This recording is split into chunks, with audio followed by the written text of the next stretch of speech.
Hi, welcome back to another edition of the Free Exchange of Ideas. Forgive my garb. I was in an auto accident on Monday. My car's in the shop, and unfortunately, my jackets are in the car. So, garbage bag it is today. Anyway, today I'm going to talk about the Titan submersible, and then I'm going to talk about, sorry about that, then I'm going to talk about the what the WHO wants to do soon. So, let's just kind of get into it. So I'm just going to give you a timeline of what I found has occurred in the search for the Titan. Obviously, at this point, we've learned that the Titan sub was imploded. There are no survivors. They found the debris field about 800 meters in front of the bow of the Titanic. So there's not much left. Today I saw some video of the debris that was brought up from the debris field. There's a pretty good chunk of it that looks like it didn't take any damage at all, just got kind of ripped off, which probably is when it imploded. Because I'm going to guess that the middle section, which is where the carbon fiber was, that took many more stress cracks, and I'm sure failure was catastrophic. That's what an implosion is. It's a catastrophic failure. But I think of the carbon fiber center, because the two cones were matched up to this carbon fiber center to save weight. It's about a 5.5 inch thick, 5 inch to 6 inch thick section of the submersible. They found a piece of the tail section, and they found what I believe is the side port, which is about a 5 inch round port and coned out, so that when pressure comes in, it pushes that cone in tighter. And but it's only rated to 4,000 feet, and the submersible had already done 24 dives to that to the Titanic. So a lot of stress on that untested body. I think that was a bigger problem. So let's go through the timeline just real quickly. I just want to read this out. June 18th is when they dropped. That was a Monday. Sorry, June 18th. I have my July calendar up. Sorry about that, guys. June 18th was Sunday. So Sunday, they dropped. About an hour and 45 in, they lost communications. Now, I think it takes 2 hours, 2.5 hours to get from the ship, once they start the dive, to seeing the Titanic. About 2.5 hours. So they were almost complete. They were almost there when they think the implosion occurred. They think it occurred when they lost communications. Now, their communications were text messages back and forth, and I don't know if that was via some kind of tether. I don't think it was tethered to the boat, or they would have realized right away that the thing had either lost the tether or imploded, or some other kind of sonar type communication. They don't really go into that. Pardon me. So they heard noises on the 21st. Noises, that's all they say. And at that point, they figured that the day before that, they had about run out of oxygen. They figured they had oxygen to the 20th, which would have been 2 days. Well, 3 days if it was deep enough into the 20th. Sorry about that. So on Monday the 19th, search and rescue efforts began. So they lost them on the 19th, Sunday. And I'm sorry, on the 18th. And then on the 19th is when ships were able to get out there and start the search for the submersible, with the hopes, obviously, that the submersible would be intact, but possibly had sunk. And on the 20th, no, wait, I'm sorry. On Tuesday the 21st, Tuesday the 20th is when they heard noises at 2 a.m., banging noises.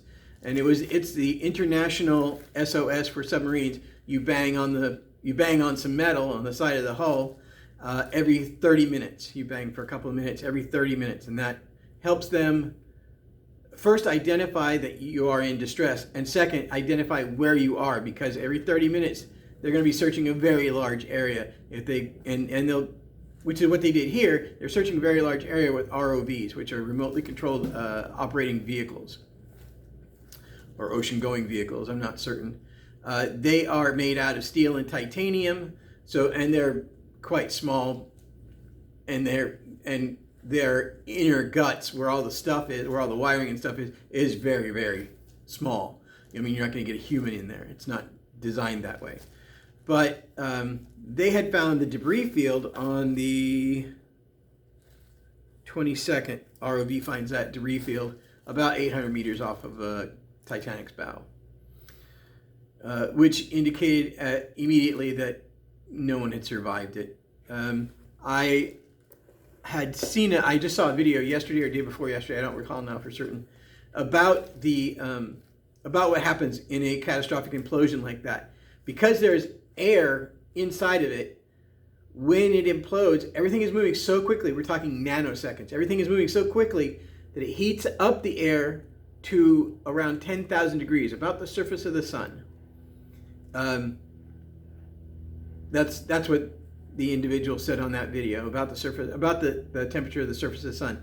And it's microseconds. I mean, it's like, whoom, and then you've just got this fireball that smokes everything and turns all, what's organic into ash. So you're basically, if there's anything left of you, you're flaky fish food. They will never find anything remotely resembling a human down there. If they find anything other than the ROV, other than the what's left of the submersible. Hopefully they find enough of that to complete their investigation. I'm certain they will. My guess, and I'm not a submersible guy, but in my readings and in my studies of some metals and stuff, the carbon fiber, which was in the center, there's two cap ends, the face and the tail, and those two cap ends meet the carbon fiber in the middle, and that was built that way to save weight. It had electrical power generation system outside and another one on the inside, but it did not have heat, so you had to bring like layers of clothing because it can get quite cold at 12,000 feet if your submersible survives. And so when it collapsed, and the pieces I saw them bring up, part of the tail section, big piece, part of the nose, good sized piece, and the porthole, there is a porthole in there. The front is a big acrylic sheet. I imagine it's 5 or 6 inches thick as well. Pardon me. And the porthole is on the side. The porthole is a cone-shaped piece of acrylic, again to save weight, but the reason it's cone-shaped is it's wider outside than inside. There's 2 reasons for that. One, as you put more and more pressure, it pushes that glass in and continues that seal. And 2, you can see this way out of that porthole, so you can see a little bit left and right, and that helps a little bit, but the seal is the important part. Now, the bigger issue is that porthole, the way it's designed and where it was in the submersible, makes it, and it was only rated to about 4,000 feet. The Titanic was at 12,500 feet, which is obviously pretty deep and quite a bit deeper than that porthole was supposed to go. And that porthole had been down to the Titanic 24 times in 24 prior times. So there should have been some evidence of stress fractures, especially in the carbon fiber, because carbon fiber, while being really, really strong, is not built to do this. It's not built to take pressure all over it. It's built to take it from one direction, possibly 2 directions, and that's it, and be strong that way. It's not as strong as steel, but it is almost as strong as steel, but it's brittle. So is titanium. Titanium is very strong, also very brittle. It doesn't flex well. And between the two, the carbon fiber does flex fairly well. Between the two, I think you have what could easily be considered your fractures. Your stresses are going to be greater there. On top of that, the reason most submersibles are round is because that makes the pressure from the ocean all equal around it. Whereas this was a submersible built more in the lines of a submarine, which, and not nearly as thick as a submarine, obviously, but in doing so, that puts all the pressure on top of it. As you go down, the pressure becomes greater and greater, but on top of it, and begins to help it decline in the water. It did have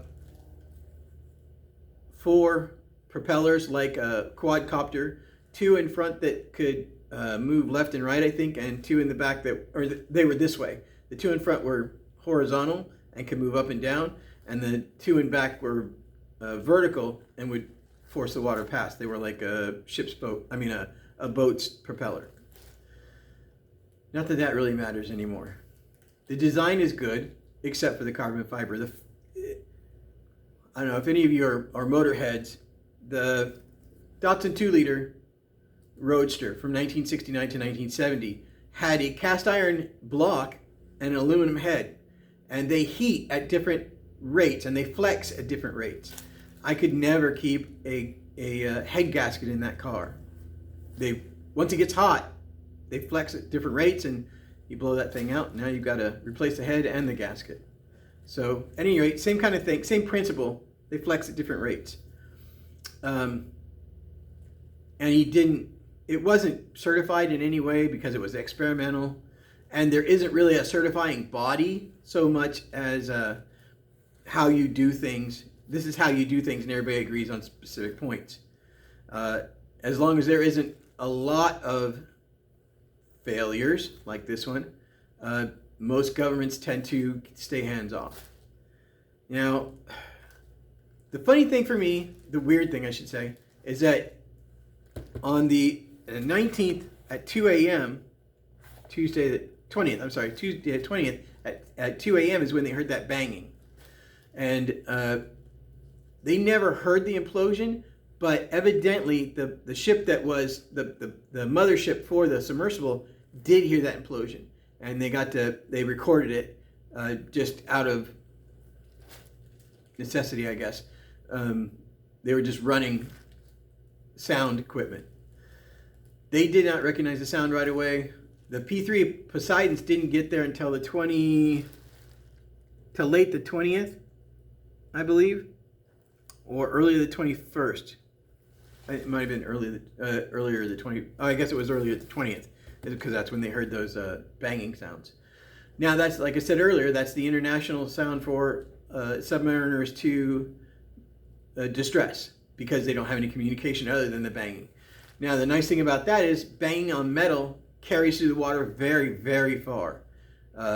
Because it's a high, thin pitch, it can carry through the water quite nicely, and can be heard. The P3 Poseidons, which are aircraft that drop sonar buoys to a depth of about 3,000 feet, can pick that noise up. So, yeah, on Tuesday if you remember, I had great expectations that this would be a rescue mission, because they had time, they had a local direction to follow, and they had the equipment on site to do what needed to be done. Unfortunately, now they're saying that we misinterpreted the sounds, although they came at 30-minute intervals and went on for, I think it's 3 minutes. Bang, bang, bang, bang, bang. So they think they misunderstood what they heard. Could have also been, the timing thing is kind of odd, but it could also have been pieces of that thing raining down onto the Queen Mary, raining down onto Titanic. I honestly don't know. I don't think they'll ever know either. But they're bringing the pieces up now. I'm certain there will be a lot of lawsuits, probably some international type lawsuits. But the 5 men that were on there, not counting the CEO and pilot, because I don't know that his family can sue. It's his thing. But anyway, I'm sure it's going to be nasty. They are getting some great pieces out of that debris field, and I think that's going to really help their investigation and give them some real numbers that they can work with.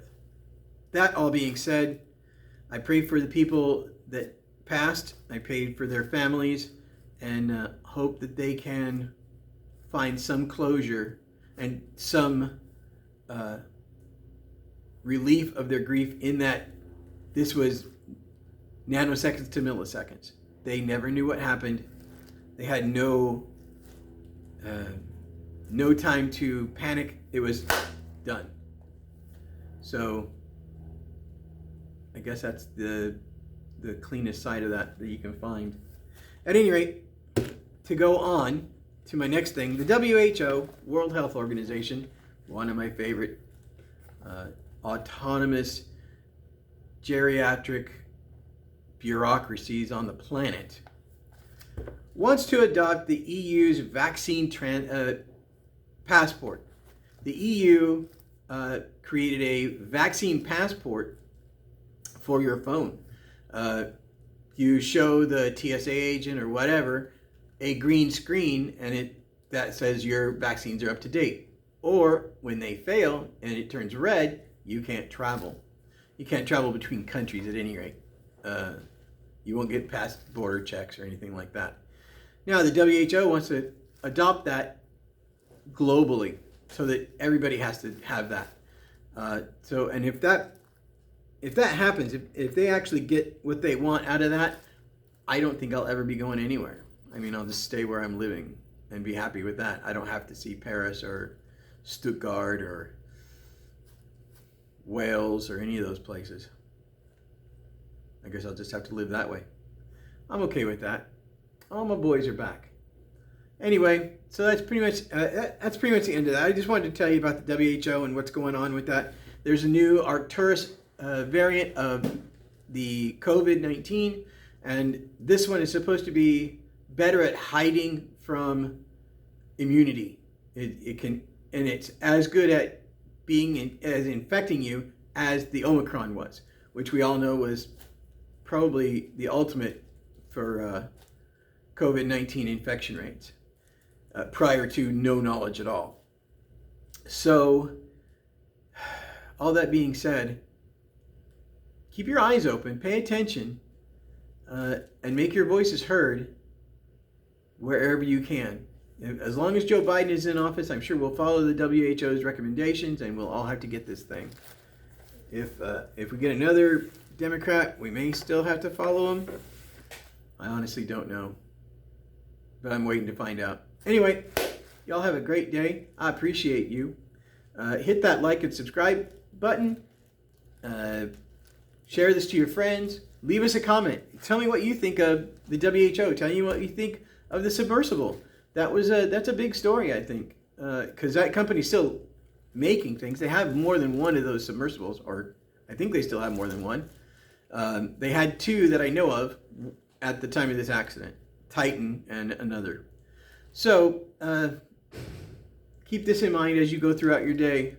Even fluffy bunnies have claws and teeth for a reason. Live long, fight hard, win the day.